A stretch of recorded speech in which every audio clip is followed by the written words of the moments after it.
എനിക്കെന്താണ് പറ്റിയത്? ചില സമയങ്ങളിൽ നമ്മൾ നമ്മളോട് തന്നെ ചോദിക്കും. ജീവിതത്തിൽ നമ്മൾ ആഗ്രഹിച്ചിരുന്ന പല കാര്യങ്ങളും നേടിയിട്ടുണ്ട്. നമ്മൾ ഒരിക്കൽ സ്വപ്നം കണ്ടിരുന്ന ഒരു ജോലി കിട്ടിയിട്ടുണ്ടാകാം. ആഗ്രഹിച്ചിരുന്ന ഒരു ബന്ധം കിട്ടിയിട്ടുണ്ടാകാം. സ്വന്തമായി ഒരു വീട് ഉണ്ടാക്കിയിട്ടുണ്ടാകാം. സാമ്പത്തികമായി നമ്മൾ ഒരുപാട് മുന്നോട്ട് പോയിട്ടുണ്ടാകാം. പുറത്തു നിന്ന് നോക്കുമ്പോൾ ഇവരുടെ ജീവിതത്തിൽ പിന്നെ എന്താണ് പ്രശ്നം? ഇങ്ങനെ മറ്റുള്ളവർക്ക് തോന്നും. പക്ഷേ നമ്മുടെ ഉള്ളിൽ മാത്രം അറിയാം, എന്തോ ഒരു കുറവ്, എന്തോ ഒരു അസംതൃപ്തി, എന്തോ ഒരു നിരാശ. ഒരുപാട് കാര്യങ്ങൾ നേടിയിട്ടും നമ്മൾ പ്രതീക്ഷിച്ചിരുന്ന ആ സന്തോഷം മാത്രം കിട്ടുന്നില്ലെന്ന് തോന്നുന്ന അവസ്ഥ. എന്തുകൊണ്ടാണ് ഇങ്ങനെ? നിരാശ എന്നത് നമ്മൾ ഒന്നും നേടാത്തപ്പോൾ മാത്രം ഉണ്ടാകുന്ന ഒരു വികാരമല്ല. ചിലപ്പോൾ നമ്മൾ ഏറ്റവും കൂടുതൽ ആഗ്രഹിച്ച കാര്യം നേടിയതിനു ശേഷമാണ് ഏറ്റവും വലിയ നിരാശ വരുന്നത്. അതിന് കാരണം നമ്മൾ പലപ്പോഴും കരുതുന്നത്, ഇത് എനിക്ക് കിട്ടിയാൽ ഞാൻ ഹാപ്പി ആയിരിക്കും, ഈ ജോലി കിട്ടിയാൽ എൻ്റെ ജീവിതം മാറും, ഈ റിലേഷൻഷിപ്പ് ശരിയായാൽ ഞാൻ സന്തോഷിക്കും, ഈ എമൗണ്ട് ക്യാഷ് എനിക്ക് കിട്ടിക്കഴിഞ്ഞാൽ പിന്നെ എനിക്ക് ഒരു പ്രശ്നവും ഉണ്ടാവില്ല, ഈ ഒരു ഗോള് അച്ചീവ് ചെയ്താൽ ഞാൻ സാറ്റിസ്ഫൈഡ് ആയിരിക്കും. പക്ഷേ അത് കിട്ടിക്കഴിഞ്ഞാൽ കുറച്ച് ദിവസം സന്തോഷം ഉണ്ടാകും. പിന്നെയോ വീണ്ടും മറ്റൊരാഗ്രഹം, വീണ്ടും മറ്റൊരു ഗോള്, വീണ്ടും മറ്റൊരു കമ്പാരിസൺ, മറ്റൊരു എക്സ്പെക്റ്റേഷൻ. അങ്ങനെ നമ്മൾ ഒരു കാര്യം നേടുന്നതിൻ്റെ സന്തോഷം അനുഭവിക്കുന്നതിന് മുൻപേ തന്നെ അടുത്തതായി എന്ത് നേടണം എന്ന ചിന്തയിലേക്ക് പോകും. ഇവിടെയാണ് ആദ്യത്തെ കാര്യം നമ്മൾ മനസ്സിലാക്കേണ്ടത്. നമ്മുടെ മനസ്സ് ഒരു ഗോൾ അച്ചീവ് ചെയ്താൽ എന്നേക്കുമായി സന്തോഷിച്ചു കൊണ്ടിരിക്കുന്ന ഒരു മെഷീനല്ല. നമ്മുടെ മനസ്സ് പുതിയ സാഹചര്യങ്ങളോട് പതുക്കെ അഡ്ജസ്റ്റ് ചെയ്യും. ഒരിക്കൽ വലിയൊരു അച്ചീവ്മെന്റ് ആയിരുന്ന കാര്യം കുറച്ചു കാലം കഴിഞ്ഞാൽ നമ്മുടെ നോർമൽ ലൈഫായി മാറും. അതുകൊണ്ടാണ് ഒരിക്കൽ സ്വന്തമാക്കണമെന്ന് നമ്മൾ ആഗ്രഹിച്ചിരുന്ന പല കാര്യങ്ങളും ഇന്ന് നമ്മുടെ കയ്യിലുണ്ടായിട്ടും അത് നമ്മളെ പഴയതുപോലെ സന്തോഷിപ്പിക്കാത്തത്. അതുകൊണ്ട് എനിക്ക് കിട്ടിയതിൻ്റെ വില എനിക്കറിയില്ല എന്ന് നമ്മളെ കുറ്റപ്പെടുത്തേണ്ടതില്ല. അതുപോലെ തന്നെ എൻ്റെ ജീവിതത്തിൽ ഒന്നും ശരിയല്ല എന്നും കരുതേണ്ടതില്ല.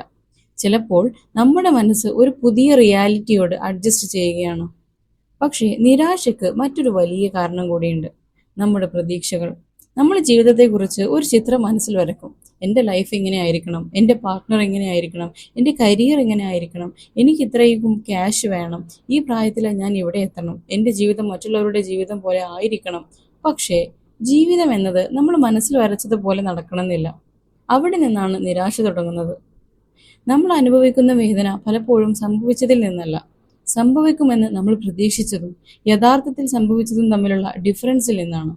നമ്മൾ കരുതിയതുപോലെ ഒരാൾ നമ്മളോട് പെരുമാറിയില്ല, നമ്മൾ കരുതിയതുപോലെ ഒരു അവസരം കിട്ടിയില്ല, നമ്മൾ പ്രതീക്ഷിച്ച സമയത്ത് ഒരു കാര്യം നടന്നില്ല, നമ്മൾ കൊടുത്ത സ്നേഹത്തിന് അതേ രീതിയിൽ തിരിച്ചു കിട്ടിയില്ല. അപ്പോൾ നമ്മൾ ചോദിക്കും, എന്തുകൊണ്ട് എനിക്ക് മാത്രം? പക്ഷേ ഇവിടെ നമ്മൾ നമ്മളോട് ഒരു ചോദ്യം ചോദിക്കണം. ഞാൻ നിരാശപ്പെട്ടിരിക്കുന്നത് യഥാർത്ഥത്തിൽ എന്ത് സംഭവിച്ചത് കൊണ്ടാണ്? അതോ ഞാൻ പ്രതീക്ഷിച്ചതുപോലെ സംഭവിക്കാത്തത് കൊണ്ടാണോ? ഈ ഒരു ചോദ്യം തന്നെ പല കാര്യങ്ങളും ക്ലിയർ ചെയ്യും. കാരണം ചിലപ്പോൾ നമ്മുടെ പ്രശ്നം റിയാലിറ്റിയല്ല, റിയാലിറ്റിയെക്കുറിച്ചുള്ള നമ്മുടെ എക്സ്പെക്റ്റേഷനാണ്.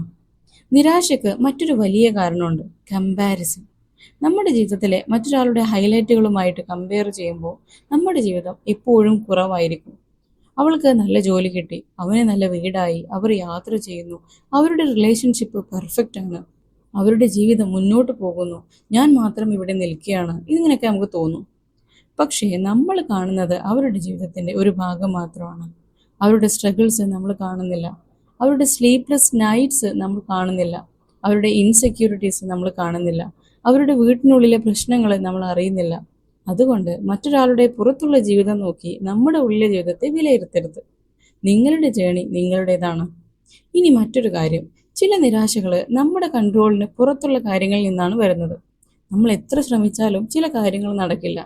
ചില ആളുകൾ നമ്മളെ വിട്ടുപോകും, ചില അവസരങ്ങൾ നഷ്ടപ്പെടും, ചില സ്വപ്നങ്ങൾ നടക്കാതെ പോകും. ചിലപ്പോൾ നമ്മൾ ഒരുപാട് ആഗ്രഹിച്ചിട്ടും അതിന് അതിൻ്റെതായിട്ടുള്ളൊരു റിസൾട്ട് കിട്ടില്ല. അപ്പോൾ ഞാൻ പരാജയപ്പെട്ടോ എന്ന് നമ്മൾ കരുതും. പക്ഷേ ഒരു കാര്യം ഓർക്കണം, ഒരു റിസൾട്ട് നിങ്ങളുടെ എഫേർട്ടിൻ്റെ വാല്യൂ തീരുമാനിക്കുന്നില്ല. നിങ്ങൾക്ക് കിട്ടിയില്ല എന്നതുകൊണ്ട് നിങ്ങൾ ക്യാപ്പബിൾ അല്ല എന്നല്ല. ഒരു ഡോർ അടഞ്ഞതുകൊണ്ട് നിങ്ങളുടെ ജേണി അവസാനിച്ചിട്ടില്ല. ചിലപ്പോൾ നമ്മൾ ആഗ്രഹിച്ച കാര്യം കിട്ടാത്തത് നമ്മൾ ഡിസേർവ് ചെയ്യുന്നില്ലാത്തത് കൊണ്ടല്ല, അത് നമ്മുടെ ജീവിതത്തിന് ശരിയായ സമയമല്ലാത്തത് കൊണ്ടായിരിക്കാം. അല്ലെങ്കിൽ നമ്മൾ വിചാരിച്ചതിനേക്കാൾ വ്യത്യസ്തമായ ഒരു വഴി ജീവിതം നമുക്കായി തുറക്കുകയായിരിക്കാം. പക്ഷെ നിരാശ വന്നാൽ എന്താണ് ചെയ്യാം? ആദ്യമായിട്ട് നിരാശപ്പെട്ടതിൻ്റെ പേരിൽ നിങ്ങളെ കുറ്റപ്പെടുത്തരുത്. ഞാൻ നെഗറ്റീവാണ്, ഞാൻ ഗ്രേറ്റ്ഫുൾ അല്ല, എനിക്കൊന്നും അപ്രീഷിയേറ്റ് ചെയ്യാൻ അറിയില്ല എന്ന് സ്വയം കുറ്റപ്പെടുത്തേണ്ടതില്ല. നിരാശ ഒരു ഹ്യൂമൻ ഇമോഷനാണ്. നമ്മൾ എന്തെങ്കിലും ആഗ്രഹിക്കുന്നുണ്ടെങ്കിൽ അത് നടക്കാതെ വരുമ്പോൾ നിരാശ ഉണ്ടാകുന്നത് സ്വാഭാവികമാണ്. പക്ഷേ ആ നിരാശയിൽ തന്നെ നമ്മൾ താമസിച്ചു പോകാതിരിക്കണം. ഫീലിംഗ് വന്നത് തെറ്റല്ല, അതിൽ കുടുങ്ങിക്കിടക്കുന്നതാണ് നമ്മളെ തളർത്തുന്നത്. രണ്ടാമതായി നിങ്ങൾക്ക് നിങ്ങളോട് തന്നെ ചോദിക്കാം, എനിക്ക് യഥാർത്ഥത്തിൽ എന്താണ് വേണ്ടത്? പണം വേണമെന്നാണോ?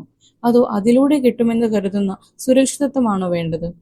ഒരു റിലേഷൻഷിപ്പ് വേണമെന്നാണോ? അതോ സ്നേഹിക്കപ്പെടണമെന്ന ഫീലിംഗ് ആണോ വേണ്ടത്? സക്സസ് വേണമെന്നാണോ? അതോ മറ്റുള്ളവരെ നമ്മളെ അംഗീകരിക്കണമെന്ന ആഗ്രഹമാണോ? ചിലപ്പോൾ നമ്മൾ അന്വേഷിക്കുന്ന കാര്യം പുറത്തുള്ള ഒന്നായിരിക്കും, പക്ഷേ നമ്മൾ യഥാർത്ഥത്തിൽ അന്വേഷിക്കുന്നത് ഉള്ളിലെ ഒരു ഫീലിംഗ് ആയിരിക്കും. അത് മനസ്സിലാക്കാൻ തുടങ്ങുമ്പോൾ നമ്മുടെ പല നിരാശകളുടെയും കാരണം നമ്മൾക്ക് തന്നെ മനസ്സിലാകും. മൂന്നാമതായി, നിങ്ങളുടെ ജീവിതത്തിൽ ഇതിനകമുള്ള കാര്യങ്ങളെ കാണാൻ പഠിക്കണം. ഇത് എല്ലാത്തിനും ഗ്രേറ്റ്ഫുൾ ആയിരിക്കണം. ഇങ്ങനെ ഒരു ഡയലോഗ് മാത്രമല്ല, സത്യത്തിൽ നമ്മുടെ ശ്രദ്ധ എവിടെയാണോ നമ്മുടെ ജീവിതത്തിന്റെ എക്സ്പീരിയൻസ് പലപ്പോഴും അതിനെ ചുറ്റിപ്പറ്റിയായിരിക്കും. നമുക്കില്ലാത്തത് മാത്രം നോക്കിയാൽ നമുക്കില്ലാത്തതിന്റെ ലിസ്റ്റ് മാത്രമേ കാണുള്ളൂ. പക്ഷേ നമുക്കുള്ളതിലേക്കൊന്ന് തിരിഞ്ഞു നോക്കിയാലോ, നമ്മൾ ഒരിക്കൽ ആഗ്രഹിച്ചിരുന്ന പല കാര്യങ്ങളും ഇന്ന് നമ്മുടെ ജീവിതത്തിന്റെ ഭാഗമാണെന്ന് നമ്മൾ മനസ്സിലാക്കും. ഒടുവിൽ ഒരു കാര്യം മാത്രം ഓർക്കണം, നിരാശ വന്നാൽ അതിൻ്റെ അർത്ഥം നിങ്ങളുടെ ജീവിതം മോശമാണെന്നല്ല. ചിലപ്പോൾ നിങ്ങളുടെ മനസ്സ് പറയുന്നത് ഞാൻ പ്രതീക്ഷിച്ച വഴി ഇതായിരുന്നില്ല, ഇങ്ങനെ ആയിരിക്കും. അപ്പോൾ ജീവിതത്തോട് യുദ്ധം ചെയ്യുന്നതിന് പകരം ഒന്ന് നിൽക്കുക, ശ്വാസമെടുക്കുക, നിങ്ങളുടെ ഫീലിങ്സ് മനസ്സിലാക്കുക. എന്താണ് നിങ്ങളെ നിരാശപ്പെടുത്തിയത് എന്ന് കണ്ടെത്തുക. അത് നിങ്ങളുടെ കൺട്രോളിലാണെങ്കിൽ ചെറിയൊരു സ്റ്റെപ്പ് എടുക്കുക, കൺട്രോളിലല്ലെങ്കിൽ അത് ആക്സെപ്റ്റ് ചെയ്യാൻ പഠിക്കുക. കാരണം എല്ലാം നമ്മുടെ ഇഷ്ടം പോലെ നടക്കണമെന്നില്ല. പക്ഷേ നമ്മുടെ ജീവിതത്തിൽ സംഭവിക്കുന്ന എല്ലാത്തിനോടും നമ്മൾ എങ്ങനെ പ്രതികരിക്കണമെന്ന് പതുക്കെ പഠിക്കാൻ കഴിയും. ഒരു പക്ഷേ ഇപ്പോൾ നിങ്ങൾക്ക് ജീവിതത്തിൽ എന്തോ ഒരു കാര്യം നടക്കാതെ വലിയ നിരാശയുണ്ടാകാം. ഒരു പക്ഷേ നിങ്ങൾ ഒരുപാട് ആഗ്രഹിച്ച ഒരു കാര്യം നഷ്ടപ്പെട്ടിട്ടുണ്ടാകാം. അല്ലെങ്കിൽ നിങ്ങൾ ഒരിക്കൽ സ്വപ്നം കണ്ട ജീവിതം കിട്ടിയിട്ടും എന്തുകൊണ്ടാണ് ഞാൻ ഇപ്പോഴും ഹാപ്പി അല്ല എന്ന് ചിന്തിക്കുന്നുണ്ടാകാം.